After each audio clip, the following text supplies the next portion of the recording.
அனைவருக்கும் வணக்கம்ங்க. இன்றைக்கி அகம் இடித்த சாம்பார் பொடி பயன்படுத்தி சாம்பார் எப்படி வைக்க போகிறோன்னு பார்க்க போகிறோங்க.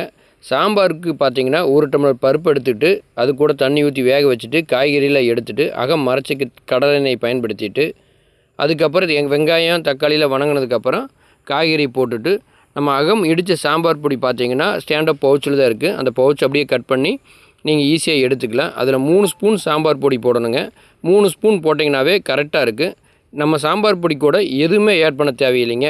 மஞ்சத்தூள், மல்லித்தூள், மிளகாய்த்தூள், வெந்தயம் ப்ளஸ் பெருங்காயம் கூட நம்ம போட வேண்டாங்க. நீங்கள் அப்படியே 3 ஸ்பூன் போட்டு காய்கறியில் வணக்கிட்டு வேக வச்ச பருப்பை ஊற்றி நல்லா கலக்கிட்டு ஒரு 10 நிமிஷம் கொதிக்க வச்சிங்க அப்படின்னாவே நல்லா வெந்துருங்க. காய்கறி வெந்ததுக்கப்புறம் உப்பு மட்டும் நீங்கள் கரெக்ட் பண்ணால் போதும். அதே மாதிரி நம்ம சாம்பார் பொடி போட்டு காரத்தை செக் பண்ணிங்கனாவே எல்லா ஃபார்முலாவும் கரெக்டாக இருக்குங்க.